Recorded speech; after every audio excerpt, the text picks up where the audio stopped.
My fiancé texted me, "I need space to figure things out." 3 days later I discovered what she was really figuring out. And I want you to understand something before I tell you the rest of this story. I wasn't naive. I wasn't one of those people who misses every sign because they're too in love to see straight. I saw the signs. I just chose to believe, the way you do when you've built a future with someone, that what I was seeing wasn't what it appeared to be. That's not stupidity. That's hope. And hope, it turns out, can be the most expensive thing a person carries. My name is Ryan. I'm 32. I'm an architect, which is relevant only because it means I spend my professional life looking at things structurally, understanding how things hold together and what makes them fail. The irony of missing the structural failures in my own relationship is not lost on me. Sophie and I met when we were 26. She was a friend of a friend at a house party in the kind of apartment that's too small for the number of people in it. We ended up on the fire escape because it was the only place you could hear someone talk. We stayed out there for 2 hours while the party happened without us. By the time we went back inside, I already knew I wanted to see her again. We dated for 4 years before I proposed. I want to be clear about that timeline because it matters. 4 years is long enough to know someone. Or so I thought. The proposal was at Cafe Renata, an Italian place where we'd had our first proper date. I'd hidden the ring in the tiramisu. She cried. I cried. The whole restaurant applauded. By any external measure, it was perfect. The engagement period started beautifully. The first 3 months were full of that particular happiness that comes from a decision made, the relief of the question answered, the warmth of telling everyone you love that something good is happening. Her parents were thrilled. Mine were thrilled. We booked a venue. We started a guest list. But around month 4 of the engagement, I started noticing something. Sophie had reconnected with a group of university friends she hadn't been close to in years. Which was fine, healthy, even. People grow back together. But within that group was a person named Marcus. And Marcus, over the following months, began to appear in our conversations with increasing frequency and decreasing context. Marcus thinks destination weddings are overdone. Marcus said that venue is overpriced. He went to a wedding there last year. Marcus and I were talking and he made a really good point about. I started paying attention to the Marcus mentions the way you start listening differently when a sound in your house doesn't quite fit. I asked Sophie about him once, casually. She said they were old friends from her politics degree, that he was funny and smart and harmless. I nodded. I believed her. I told myself I was being one of those insecure partners who manufactures problems.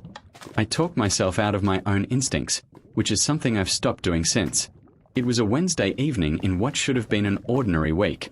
I came home from work, a long day, a difficult client, the kind of day where you just want to sit down and decompress. I hadn't even taken my jacket off when I noticed Sophie at the kitchen table. Not doing anything. Just sitting. With an expression I can only describe as rehearsed calm, the kind of face someone wears when they've been practicing what they're about to say. Before I could ask what was wrong, she said, "I think I need some space. Just a few days. To figure things out." I stopped in the doorway. I asked, as evenly as I could, "Figure what things out?" She said she felt overwhelmed. That the wedding planning was a lot. That she just needed to clear her head. I asked if she wanted to talk about it. She said no, not yet, she just needed a few days. I stood there looking at her for a moment. My fiancée of 8 months, the woman I'd proposed to in a restaurant with a ring in a dessert, and I made a choice. I chose to trust her. I packed an overnight bag and went to stay with my friend Leo. I told Leo it was just a rough patch. I believed that. Day 1, silence. I sent one text in the morning. "Hope you're okay. Here if you want to talk." She read it. No reply. I told myself that was what space meant. Day 2, 1 text from her. "I just need to think." 3 words. I stared at them for a long time trying to find something in them other than what they looked like. Day 2 night. I barely slept. Day 3. I was restless and out of my mind with low-grade anxiety I kept refusing to name. I drove around for a while in the afternoon with no particular destination. And then, without fully deciding to, I found myself in our old neighborhood, driving the familiar streets. And that's when I saw it. Sophie's blue Honda, parked directly outside Cafe Renata. I sat in my car across the street for probably 30 seconds. 30 seconds of my brain doing everything it could to construct an alternative explanation. She'd gone back to the place where we got engaged because she was processing something emotional about our relationship. She was meeting a girlfriend there. She was picking up takeout. The explanations dissolved one by one until there was nothing left but the obvious one. I parked. I walked across the street. I stood at the window. And inside, at the exact table, where I had gotten down on one knee with a ring hidden in a tiramisu, sat Sophie, laughing, leaning forward, her hand resting close to the hand of the man across from her. Marcus, I want to tell you I stayed calm because I'm a measured person. The truth is I stayed calm because I went into a kind of shock that looked, from the outside, exactly like calm. I pushed open the door. A server smiled at me. The room was warm and smelled like garlic and wine. Normal sounds, normal light. Sophie looked up from across the room and the color left her face in an instant. A complete and total draining, like someone had pulled a plug. Marcus saw her expression and turned. He was exactly what I'd pictured, good-looking in that effortless, slightly careless way. He had the posture of someone who had never been particularly insecure about anything. He looked at me with an expression caught somewhere between guilt and calculation. I walked to the table. I didn't say anything at first. I just stood there. Sophie said my name, Ryan, in a voice I'd never heard from her before. Small and strangled. I pulled out the empty chair and sat down, calmly, like I'd been invited. So, I said, this is what you needed space for. Marcus started to say something. I looked at him and said, quietly, I'm not talking to you. He closed his mouth. Sophie was talking, words coming out fast, overlapping, the architecture of an explanation being constructed in real time. They were just talking. It wasn't what it looked like. She'd been confused. She hadn't meant for it to go this far. She still loved me. She was going to tell me everything when she was ready. I listened to all of it. Every word. I let her finish. And then I reached into my jacket pocket. I'd been carrying the ring box for the past week because Sophie had mentioned wanting to get it resized, and I set it on the table between us. Keep it, I said. Consider it a parting gift. I stood up. I looked at her one more time. I hope you figure out whatever it is you were figuring out. Then I walked back through the warm restaurant, past the smiling server, out into the cold air, and I sat in my car for a long time before I could drive. What followed was a kind of chaos I wasn't prepared for, not in my own heart, which was broken in clean and expected ways, but in the social fallout that exploded around the situation. Sophie called that night. I didn't answer. She called 7 more times. She sent voice messages, first apologetic, then defensive, then at 2 a.m. something that sounded almost angry, like I was the one who had done something wrong by leaving. She showed up at Leo's apartment 2 days later. Leo told her I wasn't there. I was, in fact, in the next room. I'm not proud of that, but I also needed time before I could be in a room with her without saying things I'd regret. I'm not a person who says things they regret. That matters to me. Mutual friends began reaching out. Sophie had told some of them a version of events that cast Marcus as a minor figure, a confidant, nothing more, and cast my departure as an overreaction. A few people asked me, gently, if I was sure about what I'd seen. I said, I sat down at the table. That was usually the end of the conversation. I called Sophie once. One single phone call, 2 weeks after Cafe Renata. I told her clearly and without particular heat that I understood she'd been going through something, that I didn't need a complete accounting of what Marcus was or wasn't, that the trust was gone and I wasn't interested in rebuilding it on this foundation. I told her I'd arranged to pick up my things from our apartment at a time that worked for her.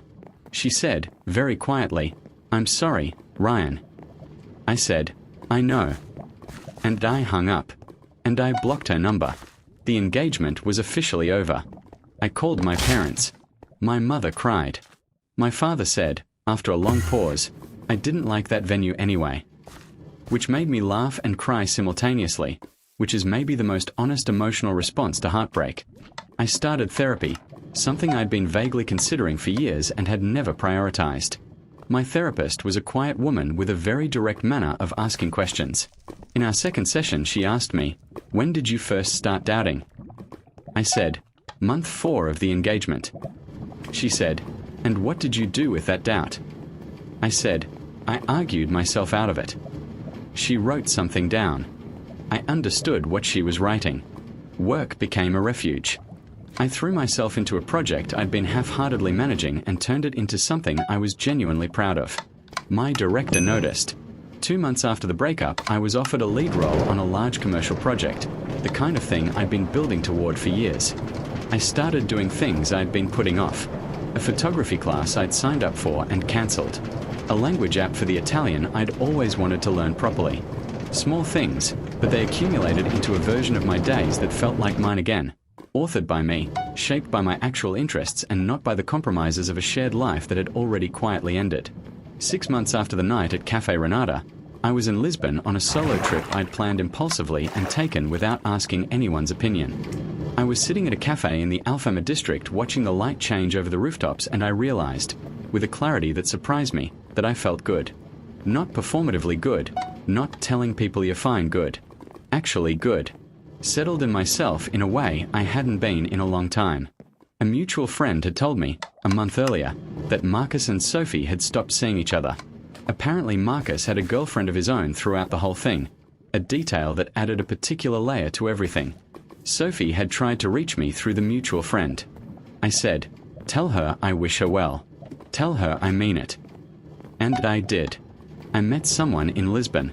A woman named Ines who was visiting from Porto and who laughed at the same things I laughed at and asked questions I hadn't been asked in years. We exchanged numbers. We've been talking. I don't know what it is yet, but it feels like possibility, which is something I'd stopped believing in for a while. And possibility, it turns out, is a better thing to wake up to than certainty with a crack running through it. I need space to figure things out. 7 words. Sometimes they mean exactly what they say. Sometimes they're the gentlest way someone knows how to tell you that they've already made a choice they don't have the courage to name yet. The cruelest part isn't the choice, it's the borrowed time it creates, where you're still planning a future that's already over for the other person. Ryan deserved honesty. He didn't get it. But what he got instead, eventually, after the wreckage, was something more valuable, a version of his life built entirely on his own terms. If this story resonated with you, leave a comment. Tell me what you would have done at that restaurant table. And if you're not subscribed yet, do it now.